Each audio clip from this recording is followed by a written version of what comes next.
حفاظا على صحتكم وسلامتكم وأمنكم نأمل منكم البقاء في منازلكم والالتزام بالتعليمات التي وضعت من أجلكم. بقاءكم في منازلكم يبرهن استشعاركم بالمسؤولية، فصحتكم تهمنا وأمنكم واجبنا وكلنا مسؤول. الرحمن الرحیم، جیسے کہ اس ویڈیو میں آپ لوگوں نے دیکھا اور سنا کہ امن العام کا یہ اہلکار یہ بتا رہا ہے کہ آپ کی صحت ہمارے لیے عزیز ہے، لہٰذا آپ لوگ اس کرفیو کے نفاذ کا احترام کریں اور اپنے گھروں میں رہے اور اس قانون پر سختی سے عمل کریں۔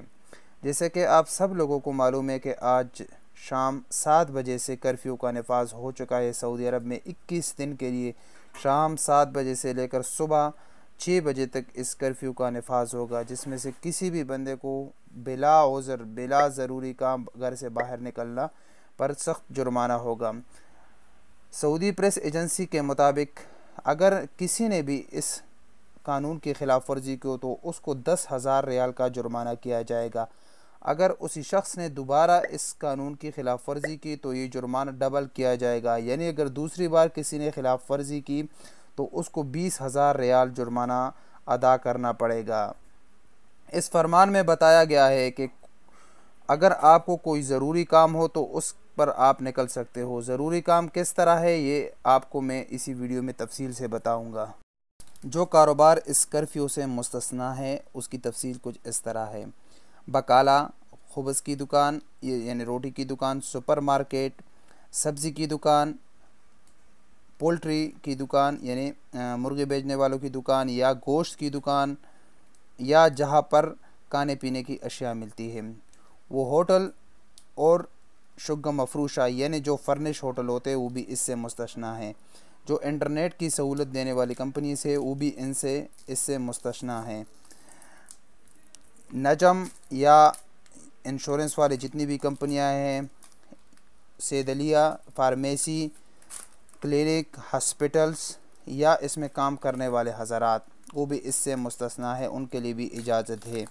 وہ گاڑیاں جو لاجسٹک کے لیے استعمال کی جاتی ہیں، جن میں غذائی سامان وغیرہ ایک جگہ سے دوسری جگہ ٹرانسپورٹ کیا جاتا ہے، یا سعودی الیکٹرک کمپنی، جو کمپنیاں بجلی اور پانی کو مہیا کرتے ہیں ان کو بھی اجازت ہے، وہ بھی اس کرفیو سے مستثنیٰ ہیں۔ اس کے علاوہ سیکیورٹی کی جتنی بھی کمپنیز ہیں، جو سیکیورٹی حضرات وزارت دفاع کے عسکری، پولیس، جتنے بھی یہ محکمے ہیں جیسے کہ مرور ہو گیا، شرطہ، وہ بھی اس سے مستثنیٰ ہیں۔ اس کے علاوہ وہ حضرات جو مؤذنین ہیں، جو مسجدوں میں اذان دیتے وہ بھی اس سے مستثنیٰ ہیں۔ اس کے علاوہ جو آن لائن کمپنیاں ہوتی ہے، جو آن لائن شاپنگ کی کمپنیاں ہوتی ہیں اور وہ لوگ ڈیلیوری کرتے ہیں وہ بھی اس سے مستثنیٰ ہیں۔ لہٰذا آپ سب کو مطلع کیا جاتا ہے کہ اس پابندی کا احترام کرے اور اس پر سختی سے عمل کرے تاکہ اس وبا سے اللہ تعالی ہم سب کو نجات دلائے۔ اس میں آپ سب کی عافیت ہے، لہٰذا آپ سب کو بلا عذر کہیں پر جانے کی ضرورت نہیں ہے۔ برائے مہربانی اپنے گھروں میں رہیے تاکہ آپ سب کو فائدہ اور آپ کو کوئی نقصان اٹھانا نہ پڑے۔